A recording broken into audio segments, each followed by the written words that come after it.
Hello guys! Welcome po ulit sa ating channel.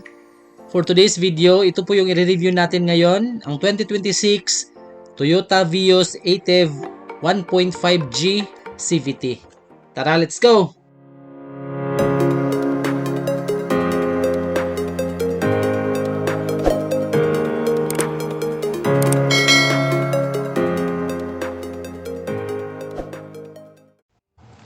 Alright, so ang price po pala nito is 1,084,000 pesos SRP. The Toyota Vios ATEV G features a bold and modern front fascia highlighted by a wide grille, sharp LED headlamps with DRLs, and a sculpted bumper. Its sleek hood lines and sporty design elements give the sedan a more premium, aggressive, and contemporary appearance.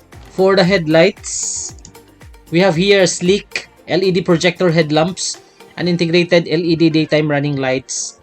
So mapapansin natin guys, ito sa front bumper, very sporty look.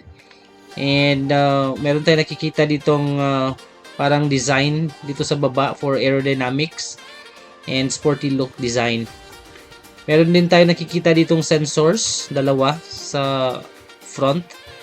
And hindi mawawala yung front camera sa baba ng Toyota emblem. So kung mapapansin natin guys, medyo malapad yung body ni ATEV, which gives more space doon sa cabin.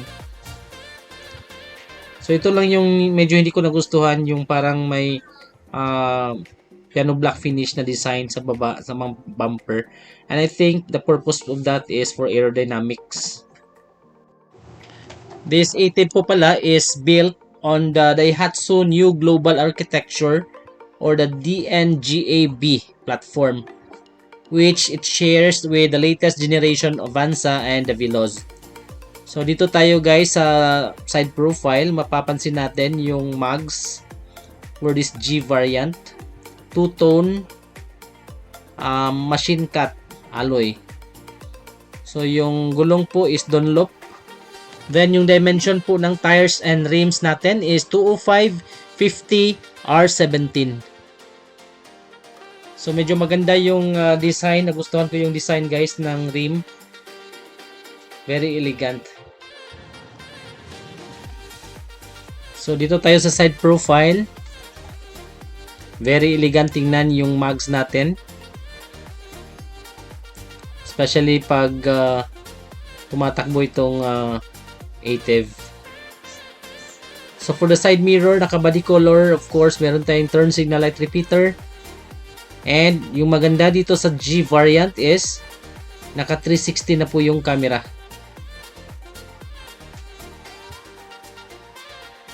Ayan. So at least in-embed na ni Toyota for this G variant yung 360 camera para naman ma-justify yung price. And then, meron na din siyang blind spot monitoring system. Ito sa side mirror, naka-integrate. Then, yung handle, naka-body color, keyless entry.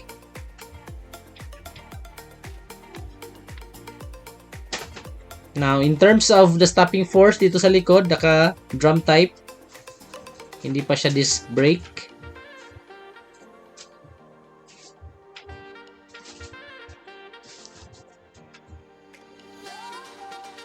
And then, yung antenna natin is naka-shark fin na.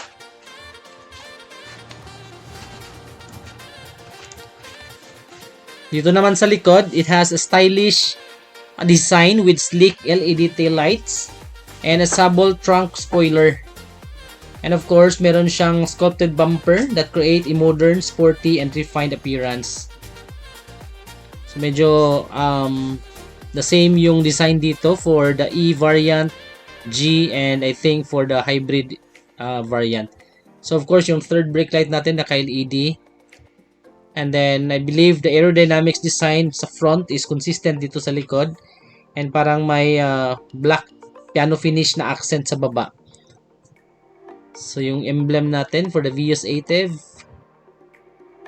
Lahat ng ilaw dito naka-LED. And then, meron tayong nakikita ditong black piano finish na accent. And integrated na din yung camera dito sa likod. By the way guys, yung available colors pala nitong ATEV are Platinum White Pearl, Gray Metallic, Attitude Black Mica, Scarlet Special Edition. So, ito yung nire-review natin ngayon. And then the Metal Stream Metallic. So, dito sa likod, meron palang 4 na sensors na naka-integrate dito sa likod.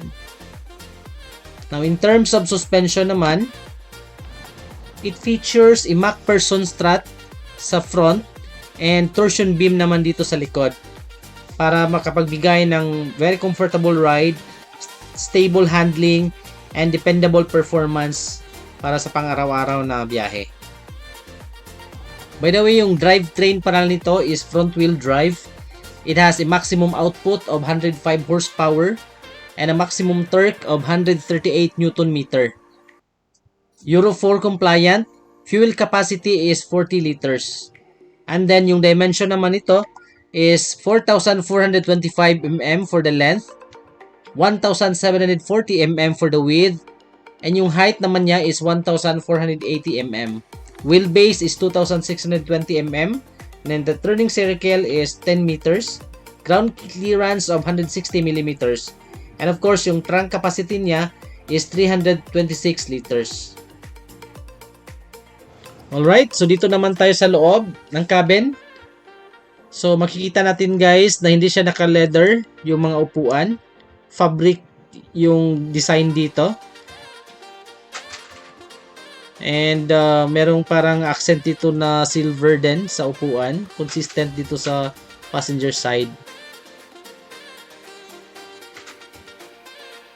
So I think yung hybrid electric vehicle na variant for this ATEV lang yung naka-leather, which is the top of the line. So dito sa side profile, naka-leather naman yung armrest. Parang dark brown with white stitching. And then naka all power din yung mga windows.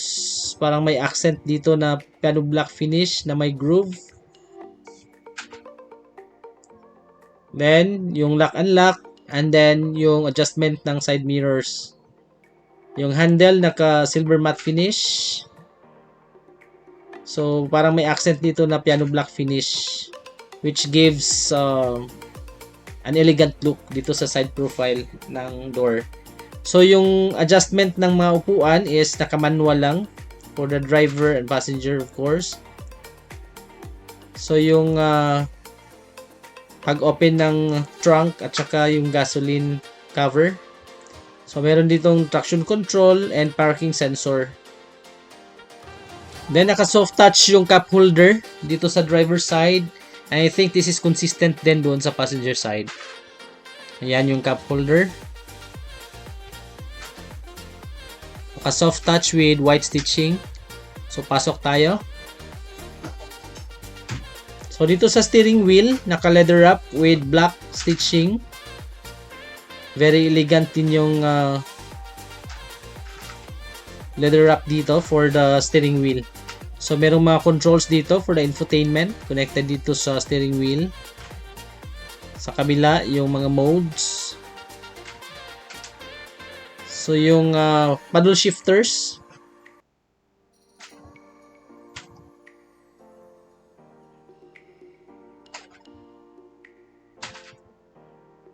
So naka hard plastic yung dashboard. And then dito parang may soft touch, which is consistent dito sa cup holder na stitching. So naka push start button. In terms of infotainment, it has a 9-inch touchscreen infotainment system. Can connect Apple CarPlay, Android Auto, Bluetooth, and USB. So by the way guys, trivia lang for this Vios ATEV. Yung warranty po niya is 5 years na or 100,000 kilometers. So dati-dati 3 years lang. So meron tayong nakikita ditong socket and USB ports. And then dito parang may soft touch and white stitching. The same din dito sa 80 shifter, consistent sa side profile na parang may black piano finish with groove na design.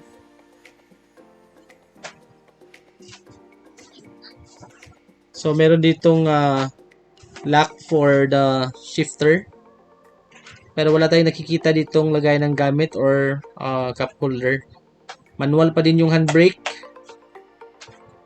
And then dito sa center console, naka leather wrap with white stitching.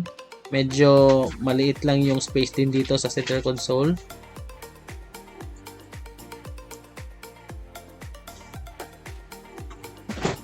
So dito sa vanity or sun visor, walang mirror. May sunglasses holder dito. So hindi lang natin napailaw kasi disengage yung battery, pero I think hindi naka-LED yung naka-halogen pa. So may mirror dito sa driver side.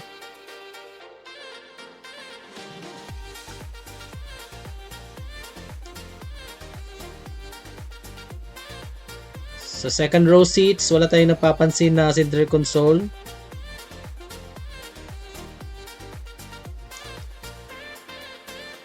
So dito tayo sa second row. Consistent yung side profile. May accent na piano black finish and may cup holder din. Ayan.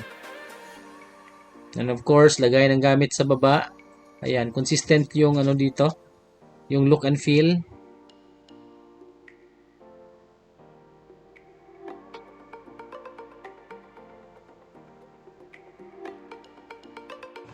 Now, in terms of safety, it has driver's airbag, front passenger's airbag, side airbag, dalawa, and meron din siyang curtain airbag. So, more or less, meron siyang 6 na airbags.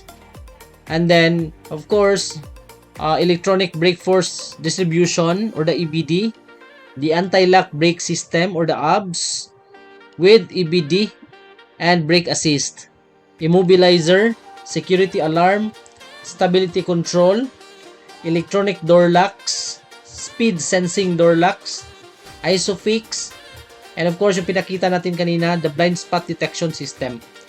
So medyo marami na din yung features for this G variant of this Vios ATEV. So dito sa likod, meron tayong nakikita ditong aircon vents and USB ports type C. Dalawa. And then the packet as usual. And then the same on the other side, the same consistent dito sa harapan. Hindi na din napailaw yung cabin light, but I think this is not an LED. Naka-halogen pa yung mga ilaw dito sa loob. So again, wala tayong center console na nakikita dito. And ang comment ko lang talaga dito is I hope na Toyota will give for the G variant na leather yung cover, considering the price na 1 million peso. Yun lang naman. So dito tayo sa trunk sa likod, napakalawak po ng space. Pwede mong lagyan ng malalaking maleta. Medyo malaki yung space dito, guys. And then nakatago naman dito sa compartment yung reserve tire. Ayan. And then, yung maganda is the same design sa mags. Hindi yung naka-donut type.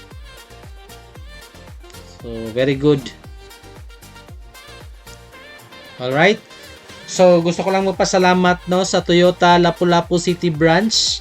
Mababait po yung mga staff nila dito sa Toyota Lapu-Lapu City branch. And of course, yung mga security guard din, very accommodating.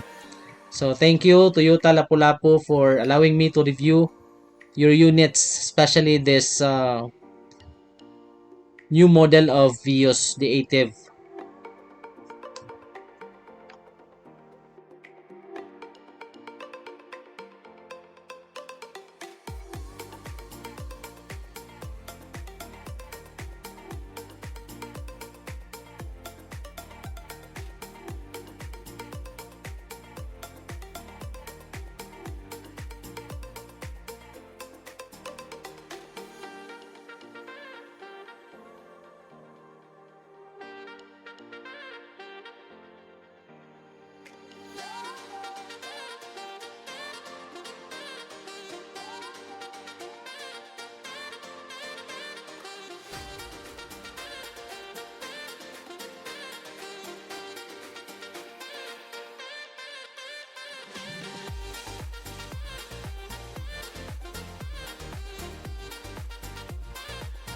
Meron pala tayo nakikita ditong fuel economy claim ng Toyota, which is 19.2 kilometers per liter.